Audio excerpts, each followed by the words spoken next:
Well, Boris Johnson was taken to task in the House of Commons last night by the Labour MP Paula Sherriff, who said his use of inflammatory language had led to MPs being abused.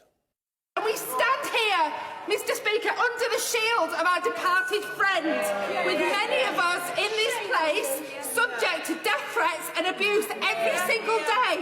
And let me tell the Prime Minister that they often quote his words: surrender act, betrayal, traitor, and I, for one, am sick of it. I think, Mr. Speaker, I have to say, Mr. Speaker, I have to say, Mr. Speaker, I've never heard such humbug in all my life. Well, I'm joined now by Paula Sherriff MP from the Central Lobby of Parliament. And Paula Sherriff, as you'll know, this morning the Speaker asked for restraint on both sides. We'll talk about Boris Johnson in a moment, but do you think, on reflection, that you went over the top a bit? No, I don't, Adam. I don't believe I went over the top. I think what you saw yesterday was me speaking from the heart and actually speaking on behalf of many MPs and not just Labour MPs. The number of MPs that have come up to me this morning, many from the Conservative Party, to say that they support me and they are so glad that I spoke out yesterday, has been overwhelming. So I think that suggests that what I said yesterday actually needed to be said. I mean, there were shouts, I don't know whether you were joining in them, about liar and corruption. Do you think it was right that those took place? I think, in fairness, I think we all need to reflect on our behaviour in the House of Commons. And I absolutely accept that this isn't necessarily a partisan argument. But what we saw yesterday was our Prime Minister, the leader of our country, respond to an MP who spoke about death threats and abuse by saying humbug. And his ambivalence, at best, or his sheer arrogance, was something that was quite horrific to see. And that has been reflected in the thousands, literally thousands of messages and communications I've received since I made that speech yesterday. Why did you introduce Jo Cox, the murdered Labour MP, into the debate in Parliament? So much of what I said yesterday came from the heart. I had made a couple of notes, but much of it was just impulsive. But we have to remember, when Jo died, her death, we have to think about the context of her death. It was at a time when our country was in a very, very divisive, there was a very divisive atmosphere, and sadly, a terrorist decided to take Jo's life. As many people will know, Jo represented the constituency next door to me, just 3 miles down the road.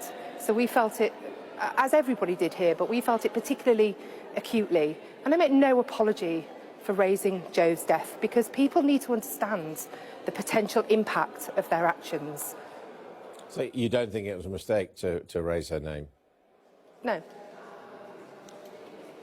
What about Boris Johnson and what he had to say? He said it was humbug, presumably suggesting that all MPs have very unpleasant communications, but they shouldn't be seen as reasons to enter into an argument about Brexit. The man is horrific. He is absolutely unfit to be our Prime Minister. And to belittle what an MP was saying, and everybody knows about the abuse that MPs have been receiving, and indeed what some of that has led to. So to suggest it was humbug is absolutely disgusting. And I reiterate, Adam, I've been approached by a Cabinet Minister this morning who has come up to me, give me a hug and said, I am mortified, absolutely mortified, and I will sort this for you, Paula. That is what they said, and that is a member of his own cabinet. The number of Conservative MPs that have come up to me today and said that they've been to see their Chief Whip and made their feelings really clear. So it's clear that this is a feeling that is shared throughout the House, not just on the Labour side. And I absolutely accept that we all have to reflect and we have to introspect on the language that we use and our behaviour in the House of Commons, including me. I accept that. But for our Prime Minister to be behaving in such a way as he did yesterday, this dog whistle politics, straight from the Steve Bannon playbook, and actually inciting hatred towards MPs, shows clearly that he is not up to the job.